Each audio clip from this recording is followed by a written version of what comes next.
sciopero della polizia locale di Chioggia, chiamando in causa il comandante. Will e RSU denunciano una disparità di trattamento tra colleghi. Nel periodo estivo c'è chi lavorerà 3 domeniche e chi 13.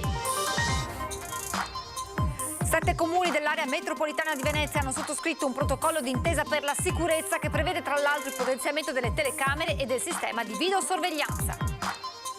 Supera i 20.000 euro il costo necessario al restauro della pavimentazione di Piazza San Marco dopo il concerto di Laura Pausini. Il conto sarà a carico di chi ha causato il danno.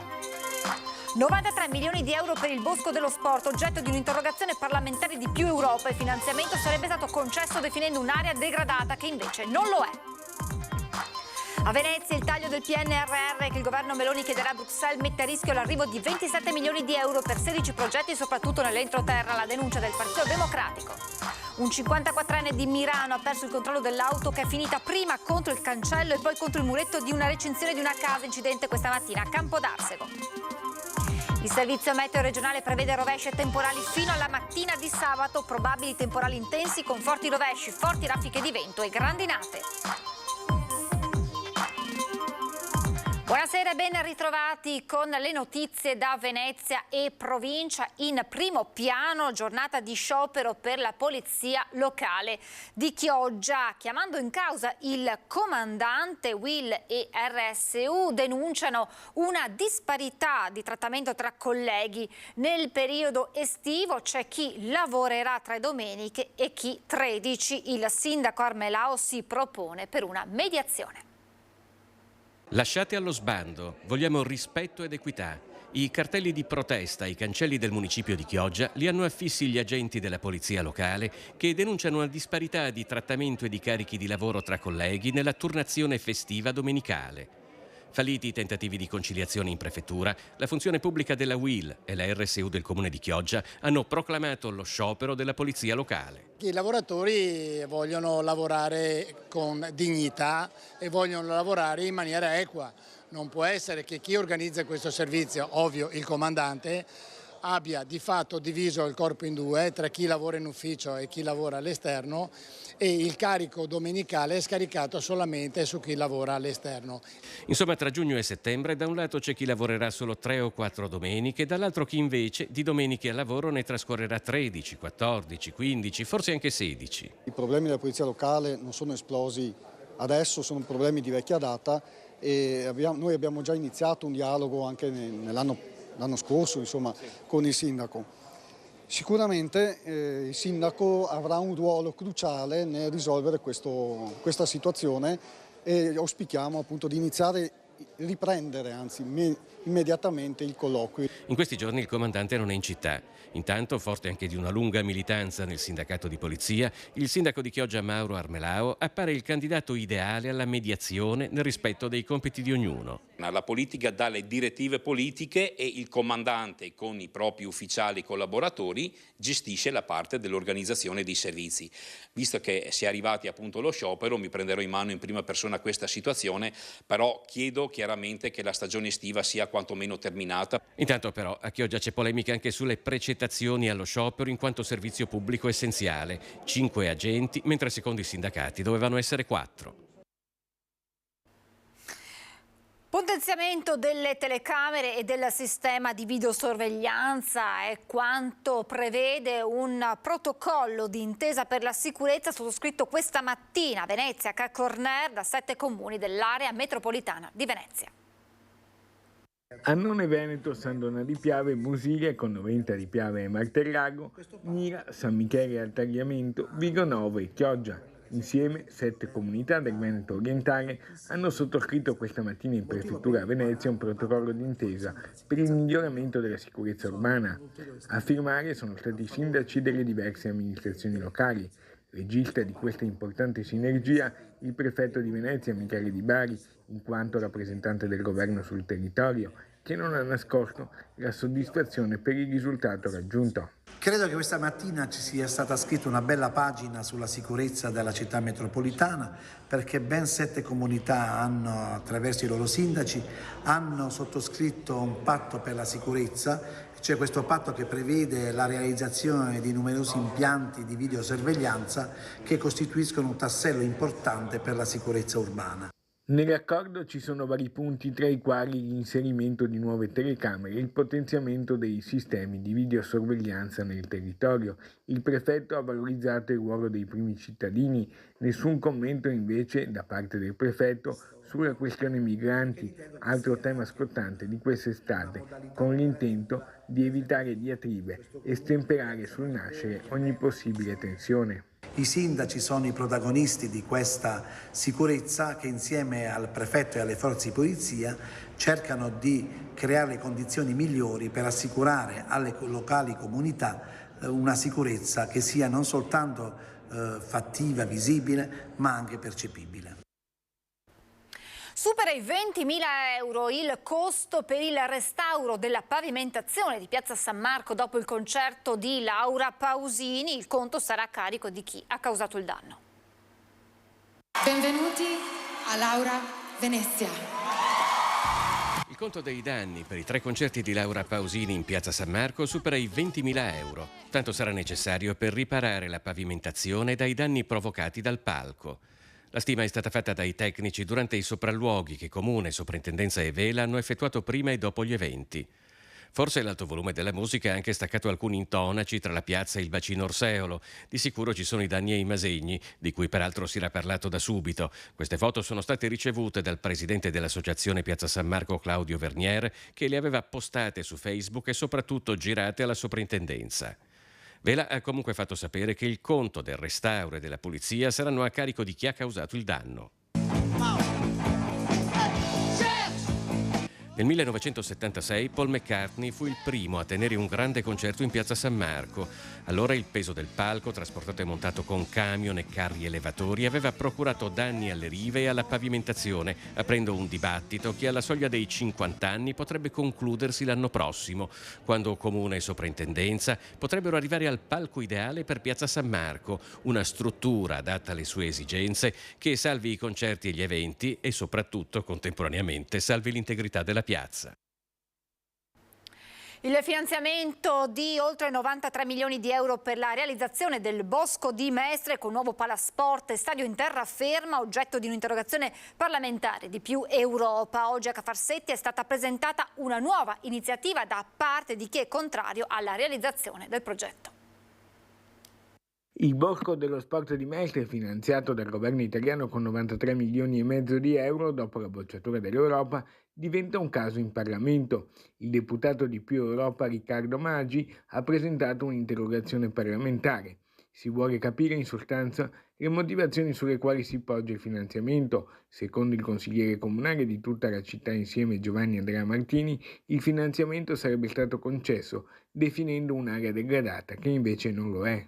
Un ministro che ha dichiarato che un'area degradata deve essere risistemata attraverso la creazione del Bosco dello Sport. Ecco, si parla di area degradata.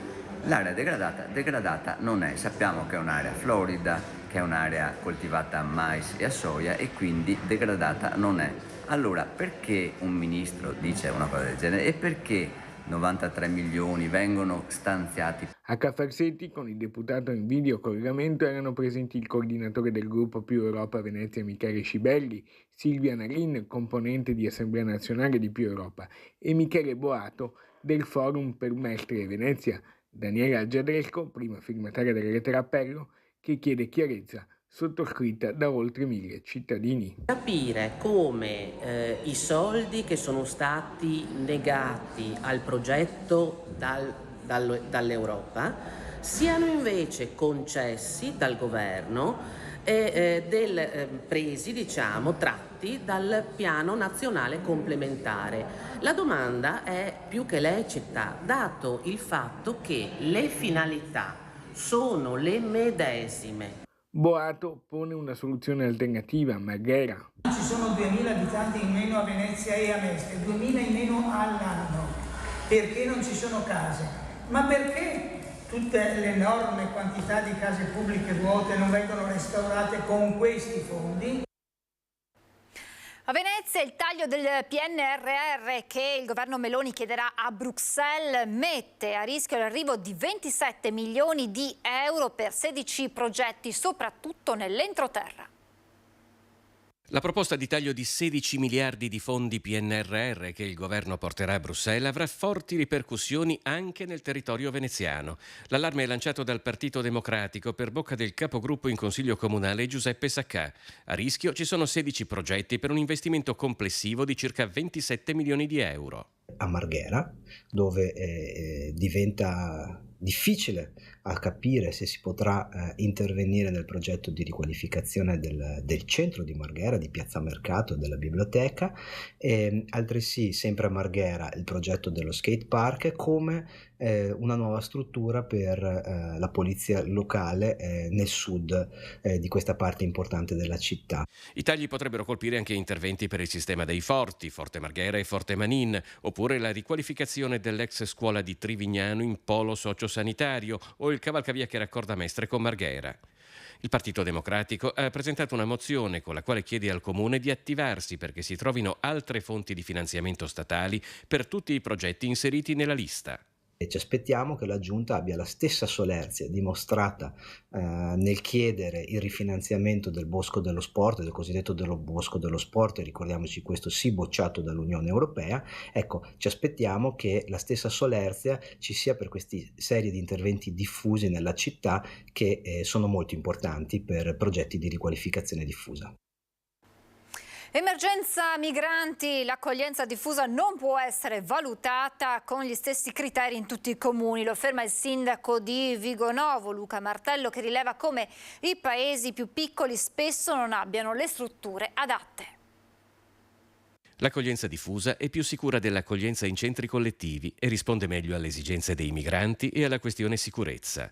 È il pensiero del sindaco di Vigonovo Luca Martello, che rileva però anche le profonde differenze che distinguono un comune dall'altro, rendendo difficile il raggiungimento di un criterio uguale per tutti di assegnazione migranti. I comuni vivono già situazioni difficili, non semplici da gestire, e spesso sono anche piccole strutture che non hanno strumenti o spazi per potersi rendere utili per questo tipo di esigenze. Ogni comune è un mondo a sé, conclude il sindaco di Vigonovo, e più in generale si tratta spesso di enti minori che non hanno strumenti per potersi rendere utili verso un problema di questa portata.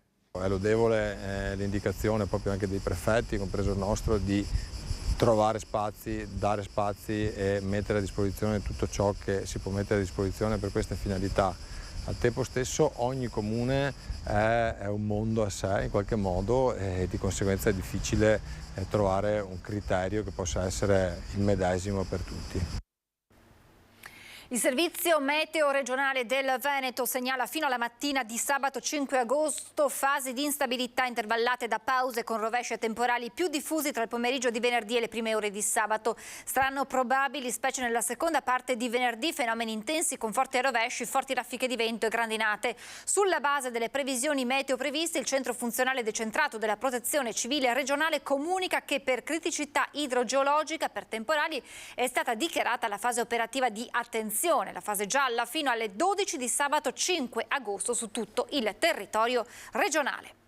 Ha perso il controllo dell'auto che è finita prima contro il cancello, poi contro il muro di recinzione di un'abitazione. Incidente questa mattina a Campodarsego.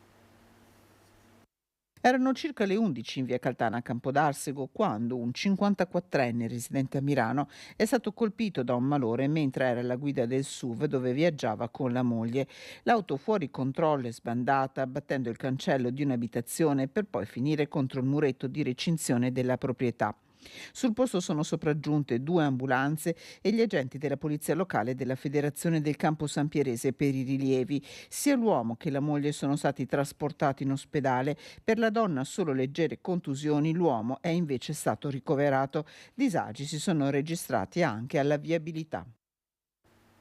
Continua l'attività delle forze dell'ordine contro i gruppi di borseggiatori e borseggiatrici che giornalmente raggiungono Venezia dai vari campi rom della terraferma.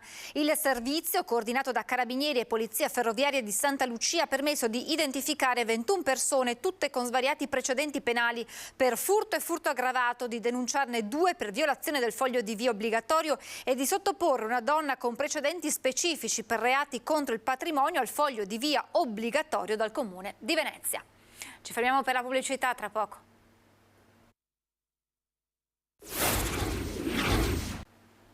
Rieccoci in diretta. Il direttore della Mostra del Cinema di Venezia, Alberto Barbera, rivela che il regista Luca Guadagnino, nonostante l'assenza del suo film Challenger che avrebbe dovuto aprire la kermesse ma è stato fermato dallo sciopero degli americani, sarà lo stesso al festival. Non poteva certo tradire la Mostra Internazionale d'Arte Cinematografica di Venezia, che per lui è casa, e men che meno il suo mentore e scopritore, l'amico Alberto Barbera, che fu il primo a puntare su di lui, quando non era ancora conosciuto al grande pubblico. Ecco perché Luca Guadagnino sarà comunque all'80ª Mostra Internazionale d'Arte Cinematografica di Venezia, nonostante il suo film Challengers, scelto per aprire il festival, sia stato ritirato e bloccato dallo sciopero di Hollywood. È vero che Luca Guadagnino qualche giorno fa era qui al Lido, avete cercato in tutti i modi forse di tenere il film? Ma certo, Luca si è battuto fino all'ultimo istante per cercare di mantenere l'impegno preso, ci teneva tantissimo ovviamente ad aprire Venezia, si è battuto come un leone, verrà. Anche se non ha un film alla mostra, verrà. Posso svelarvi una cosa, Luca Guadagnino è coproduttore del film di Pietro Castellitto ed è produttore di un cortometraggio invitato in concorso a Orizzonti di quest'anno a Venezia. Quindi lo vedremo? Lo vedremo anche al festival. Una preapertura del festival nel nome e nel ricordo di Gina Lollobrigida. Gina Lollobrigida è un'icona insieme a poche altre, Sofia Loren, Anna Magnani, del cinema italiano naturalmente, conosciutissima e apprezzatissima in tutto il mondo, un mito veramente, una grande attrice, una grande artista. La scomparsa dei grandi artisti ovviamente lascia sempre un vuoto, no? Che cerchiamo di colmare con il ricordo del suo lavoro, delle sue opere e preinaugurare la mostra con la provinciale di Mario Soldati e con il ritratto che le dedicò Orson Welles nel 1958 mi sembra il modo giusto per aprire una mostra che si apre sotto l'auspicio migliore. In chiusura vi ricordo un appuntamento da non perdere domenica 6 agosto in diretta dalle 15:30 su Antenna 3 con il Palio di Feltre, la manifestazione che rievoca il momento in cui la città passò sotto il dominio veneziano, un salto indietro nel 400 con la gara di tiro con l'arco e alla fune il momento clou della corsa dei cavalli, tutto rigorosamente in diretta domenica dalle 15:30 naturalmente su Antenna 3. È tutto, vi lascio le previsioni del tempo, grazie per averci seguito e buon proseguimento di serata.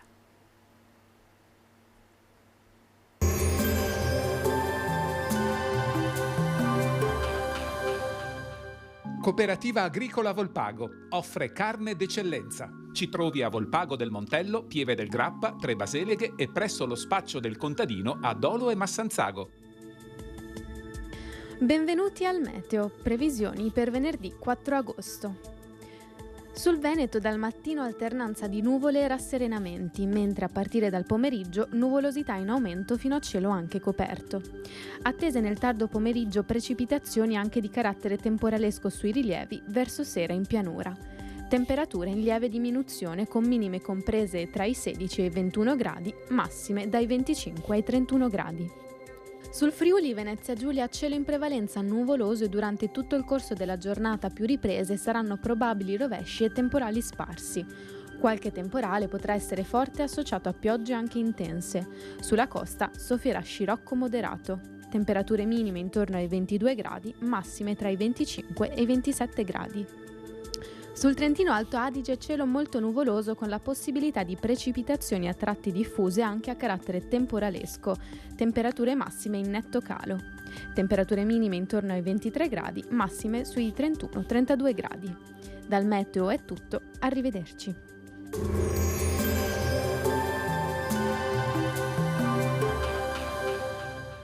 Cooperativa Agricola Volpago offre carne d'eccellenza. Ci trovi a Volpago del Montello, Pieve del Grappa, Tre Baseleghe e presso lo spaccio del contadino a Dolo e Massanzago.